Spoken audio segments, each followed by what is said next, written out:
Hey Grande Alive, this is your weekly Newsish Roundup brought to you by Northwest Furniture and Mattress, Grande Hospital, Marketplace Family Foods, and Direct Music Source.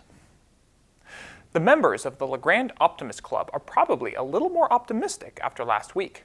What happened last week? Well, last week they won the Volunteer Service Award in Portland for their distinguished service to the Grande Parks and Recreation Department here in Grande. Specifically for building and helping to maintain Optimist Field at Pioneer Park for over 50 years. The Optimist Club is essentially a group of citizens here in Grande dedicated to investing in the community. Casual handyman jobs, upkeep on public lands, and just generally helping around the community are things these guys and gals help with both financially and practically. And here at the Brent Clapp Media Services, we got to sit down and talk to them and make this little movie celebrating this event.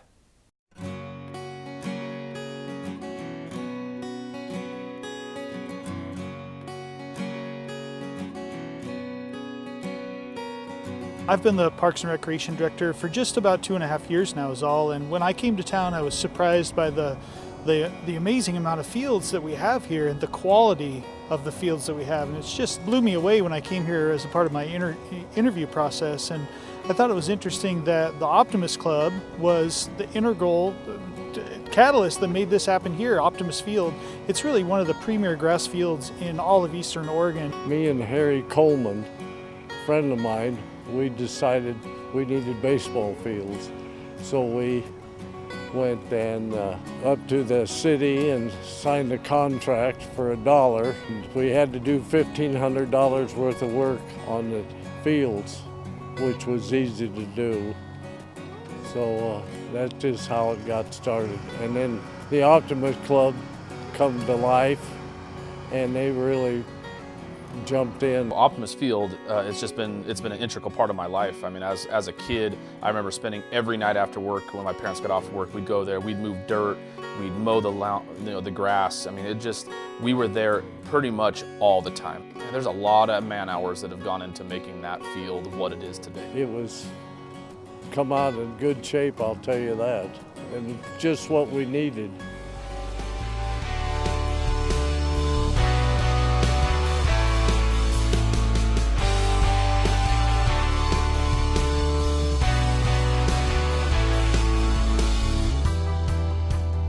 Just in a couple of years, we've done some major improvements to this park in general, and some of that's due to the Optimist Club support. I installed all the fencing that goes along the soccer field. We did the dugouts on both Mel Fisher and Sam Markham. Rebuilt the dugout over there when somebody ran into it. It's been good. I mean, we couldn't ask for better help or better support community-wide.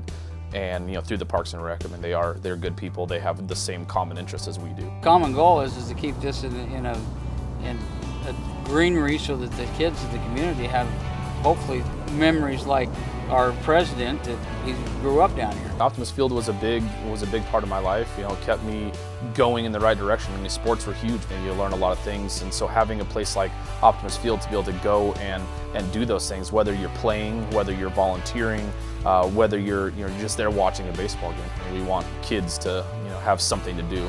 Obviously, parks are important for the kids.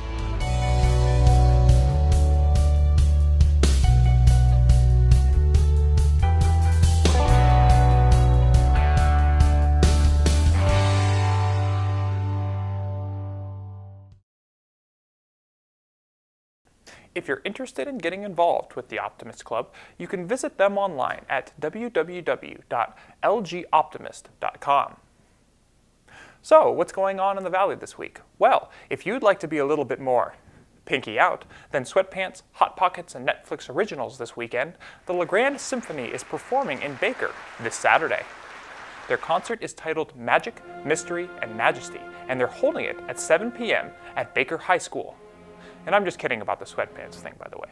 Patty Sandos, the president of the Symphony Association, actually told me that you could wear whatever you want to the event, but leave your Hot Pockets at home. The tuba should be the only thing belching at this event. And if the symphony isn't your thing for this weekend, maybe the orchestra will be. The Baker Community Orchestra is also performing this weekend, Friday, the day before the symphony, just down the street at the South Baker Intermediate School. It also starts at 7 o'clock the day before, Friday. The LaGrande High School is putting on the play Almost Maine, Thursday, Friday, and Saturday at 7 p.m. at the high school in LaGrande. According to Go magazine, the play's multiple storylines are about love and heartache, subjects we all know that teenagers know infinitely more about than we do. Also, this Saturday, there's 2 holiday bazaars on 4th Avenue in LaGrande.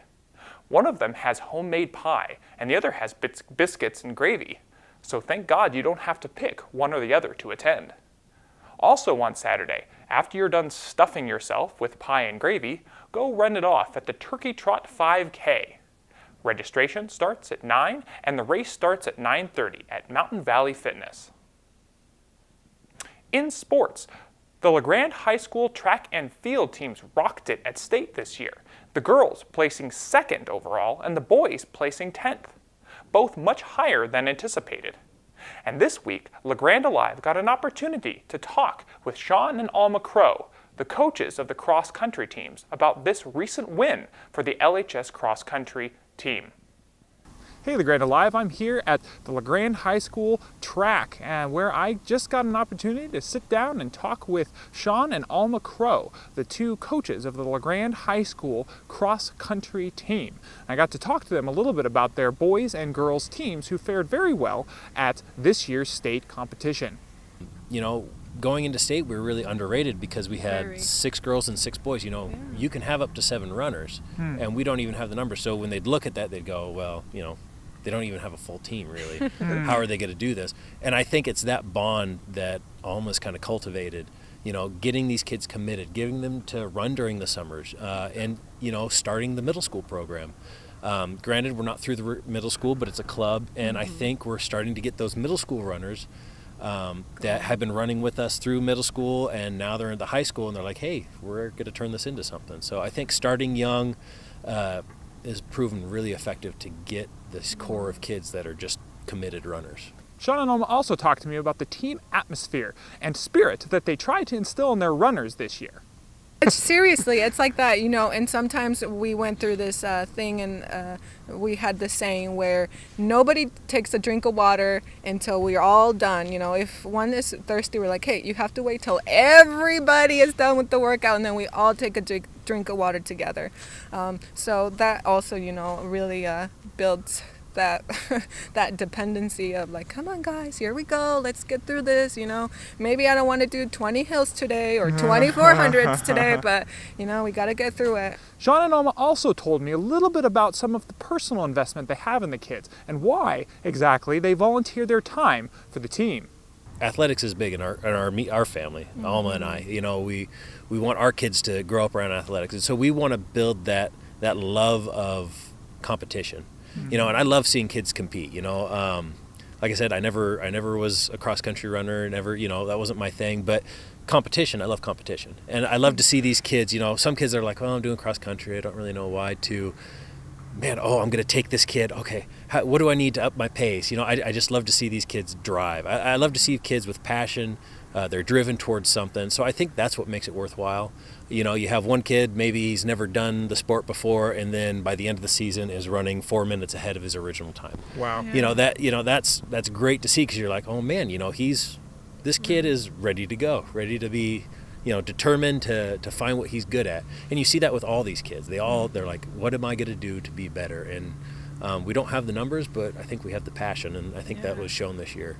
So what's coming up next year? Sean and Alma told me their plans for the upcoming season of Track and Field 2017. Recruiting, that's my goal. I want to get more kids involved. I don't think kids realize that cross country is a sport, especially at the middle school level. You know, we tried to recruit at the end of the year, going to summer, get kids into the summer program. Not a lot of kids, they're kind of like, I want to enjoy my summer, I don't want to go do this. But I think just building that cross country is a thing here in LaGrande. You know, it's a successful program. It's a program that we can build, and if we can get the numbers, you know, we could even make it more successful. So recruiting, yep, that's what I'm going to go for this year. And now, EOU Sports. Hold on and don't soil your shorts. It's Evan and Chris with Around the Mount in 90 seconds. I'm Evan House. And I'm Chris Warrington of VU Athletics. This is Around the Mountain in about 90 seconds.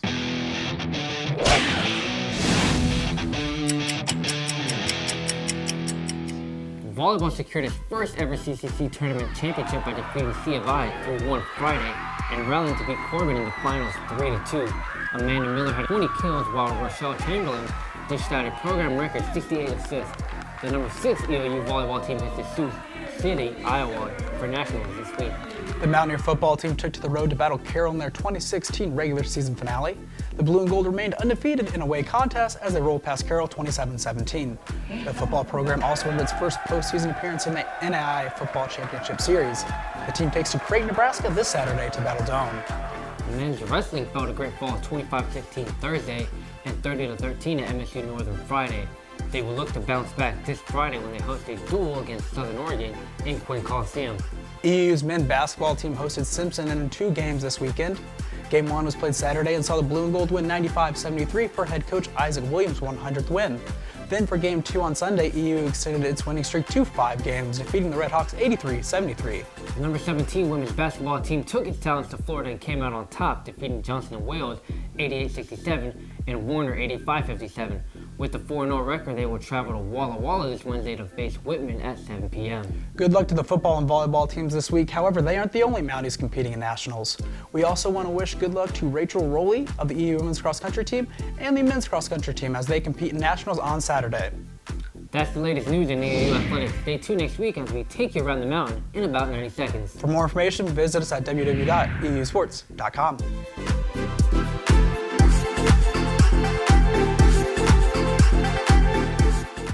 And that's your weekly Newsish Roundup. This roundup was brought to you by Northwest Furniture and Mattress, Valley Realty, Grande Hospital, Marketplace Family Foods, and Direct Music Source.